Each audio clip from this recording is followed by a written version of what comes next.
gente que vive no meio da obra e fica sabendo de vários casos, ou clientes que chegam até a gente também com problemas com mão de obra ou equipe que contratou.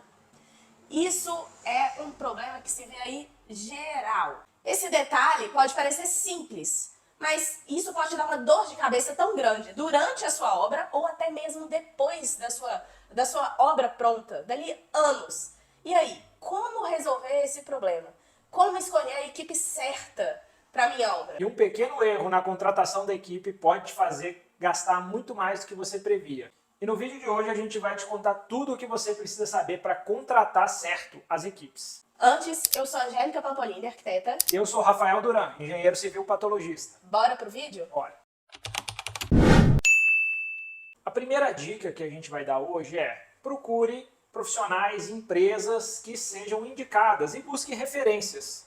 Apesar de não ser o único fator a ser analisado, faz a diferença sim. Uma boa indicação do seu arquiteto, uma boa indicação de um parente próximo, um amigo, é importante sim, mas não é tudo. E não é só a indicação, viu, gente? Se for a indicação do arquiteto, pede para visitar a obra. Foi a indicação do seu amigo, pede para visitar a obra que fez, porque às vezes o critério dele é diferente do seu.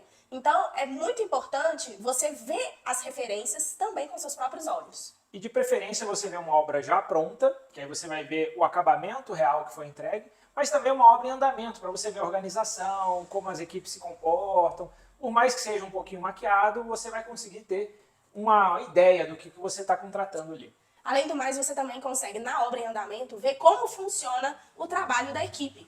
Então, se ela usa um sistema, se ela tem um gerenciamento, como é que estão os materiais ali na obra, como é que são as equipes, você consegue ter uma boa ideia de como funciona e se você não está ali caindo num golpe. A segunda dica de ouro é super rápido de você fazer. Verifique quem é o responsável técnico dessa empresa. Saibam, pessoal, que é proibido qualquer empresa fornecer serviço sem ter um responsável técnico registrado no CREA. Pois é, você pode sofrer multas pelo próprio conselho de engenharia e também o pior, né? A sua obra pode ficar ruim e você não tem a quem recorrer. Então verifique se há um responsável técnico que assina pela empresa, isso você consegue consultar no site do CREA. E vá além disso, consulte se a empresa tem um cadastro no CREA também. Nós aqui, por exemplo, a gente paga todo ano a mensalidade da empresa e a mensalidade do meu CREA como engenheiro civil. Então é necessário ter as duas comprovações, as duas partes são fiscalizadas pelo CREA. É muito importante você entender que vão ter empreiteiras no mercado que vai falar, eu tenho uma pessoa que assina.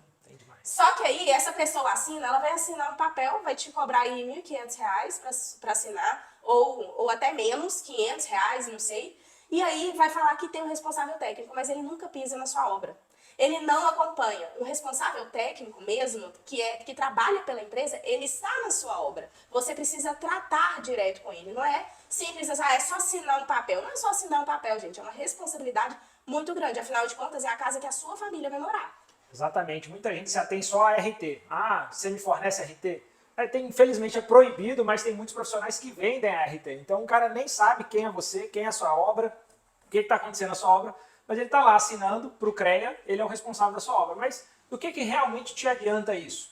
O prejuízo pode acontecer apesar dessa RT. Você só vai ter alguém para culpar. E nesse aspecto de casos reais de obras que tiveram problemas, mesmo contratando empresas com engenheiro, a gente mesmo já fez parte de um processo parecido. Nessa semana mesmo, quem acompanha os nossos stories lá no Instagram, o Casal da Construção, deve ter visto que a gente postou um caso de uma perícia que eu fui, que foi justamente isso.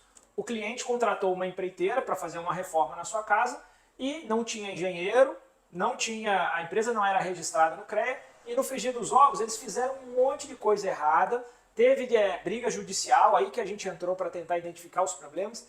E assim, vai desde parede sem chapisco até uma ausência de reforço onde deveria ter. E aí a pessoa ficou 4 anos morando dentro de uma obra, por quê? Teve que deixar a obra no estado que o empreiteiro abandonou para bem da perícia judicial encontrar o estado original, vamos dizer assim. Então pensa, uma contratação errada gerou 4 anos de sofrimento e tristeza para essa família, fora as despesas para tentar buscar pelo menos o retorno financeiro em cima desse prejuízo. E mesmo assim a gente sabe que a justiça infelizmente é lenta e cara. Então se ela tivesse contratado uma empresa que tivesse um engenheiro civil ali na obra mesmo e também que a empresa fosse cadastrada no CREA, provavelmente teria diminuído e muito as chances dela ter prejuízo, mesmo porque ela poderia ter acionado o próprio CREA como forma de pressão. Então tudo é uma ferramenta para fazer a coisa funcionar.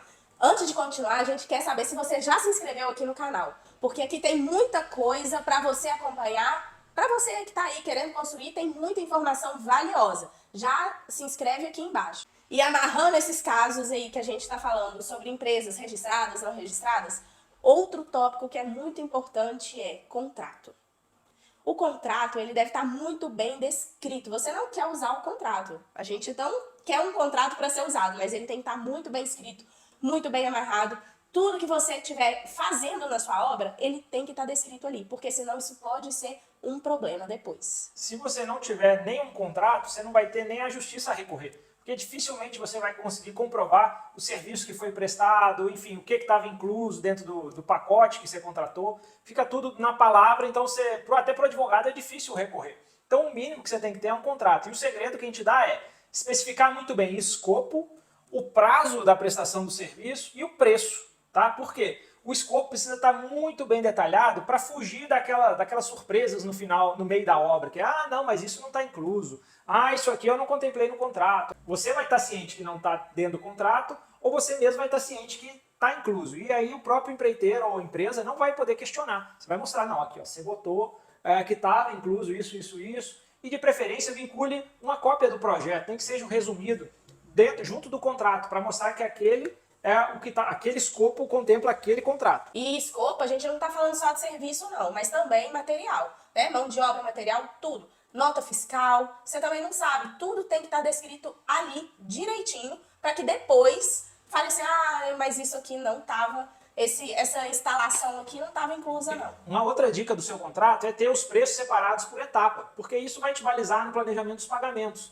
Então, se você faz um contrato com escopo bem definido, mas deixa só um preço global, a empreitada é de 300 mil reais, está tudo detalhado, mas só tem esse preço global, você vai ter dificuldade de saber quanto que você tem que pagar para quitar cada etapa. Então, pode ser que você caia no golpe de ter pago mais do que ele realmente executou. Né? Para ficar mais claro, às vezes a equipe terminou a fundação. Quanto que significa desses 300 mil em percentual a fundação? Para você saber, ele terminou a fundação, vou quitar a fundação. Né? Se você não tem esses parâmetros, você, durante o processo de pagamento, corre o risco de pagar mais do que ele realmente executou. E se o empreiteiro perdeu o interesse na sua obra, ou seja, ele vê que para terminar a obra ele vai receber menos do que ele vai gastar, corre risco dele te abandonar. E a última dica que a gente dá é a seguinte: contrate um consultor, um engenheiro consultor. Por quê? Você contratou uma equipe, ela tem um engenheiro, tem a empresa registrada no CREA, um engenheiro registrado no CREA. Mas como é que você, leigo, vai saber se o que ele está fazendo e se o que ele está te entregando está sendo da forma correta? Aqui no escritório, a gente tem uma engenheira que faz o cálculo estrutural, arquiteta, que faz o projeto arquitetônico, tem a engenheira que faz o projeto elétrico, e depois tem um outro engenheiro que faz a gestão da obra, o outro que faz o orçamento da obra e que também faz a parte de execução. Quer dizer, a gente passa por várias pessoas aqui que fiscalizam o serviço das outras, para garantir que não vá ter erros futuros. Quanto mais fiscalização tiver, maior é a chance de dar certo no final. É bom até para a empresa que está prestando serviço. A gente não pode encarar isso com maus olhos. Vou criar um clima de guerra dentro da minha obra, um vai falar mal do serviço do outro. Não, vão estar todos trabalhando em favor de você, para bem dizer. Às vezes, a própria equipe da obra está fazendo alguma coisa que ele não percebeu que estava errado. É melhor que o consultor indique, mostre como deve ser feito antes de estar pronto do que depois de você morando, ter problemas, né? Um exemplo prático disso, pessoal, chegou num caso nosso. A gente foi contratado para fazer uma perícia para avaliar as condições que o empreiteiro deixou uma obra, né? Era um empreiteiro que tinha um engenheiro tocando a obra, mas que ele acabou deixando vários problemas que chegaram a ser visíveis para o cliente que era leigo. No que ele abandonou a obra, ele resolveu entrar na justiça contra esse empreiteiro, mas também fazer um check-up para ver se tudo que ele tinha feito estava bem feito, né? Para depois dar sequência na obra. E a surpresa dele foi que no nosso laudo a gente viu falhas estruturais, problemas na alvenaria, problemas na fundação, enfim, foi uma série de coisas que ele quase caiu para trás. Coincidentemente, depois ele sentiu a qualidade do nosso laudo e nos contratou para terminar a obra para ele. Mas o que fica aqui, a nossa dica é, se ele tivesse nos contratado lá atrás, como consultor da obra dele, ele contratou a equipe, o engenheiro que estava executando, mas contrata também o consultor para ir fiscalizando durante o processo da obra. Com certeza ele não teria tomado todo o prejuízo que ele tomou. No caso, foram mais de 250 mil só para deixar a obra no ponto correto, para continuar ela. Então, ele até entrou na justiça, depois o desfecho não foi favorável, porque está tentando até hoje receber, é difícil.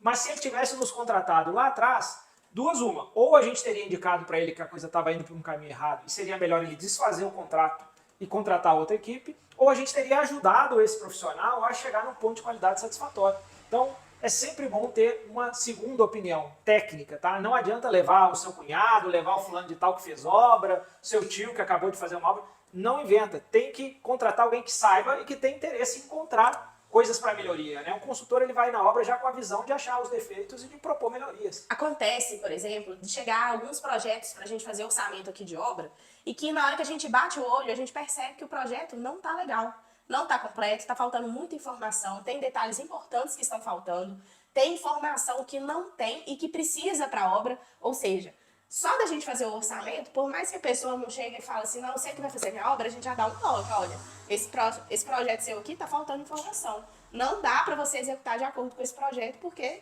ele tá com pouca coisa. Então, isso, só de passar pelos olhos de uma outra equipe, de um outro profissional, você já fica mais garantido. E se você comprou seu lote e está completamente perdido, não sabe por onde começar, a gente pode te ajudar com a nossa consultoria. Preencha os dados da lista de espera que está aqui no link da descrição do vídeo que a gente vai entrar em contato com você. E se você quer saber mais sobre a nossa rotina e ter mais dicas do dia a dia, não deixa de seguir a gente lá no Casal da Construção, no Instagram. E não esquece de deixar o seu like, assim o YouTube vai te recomendar mais vídeos como esse.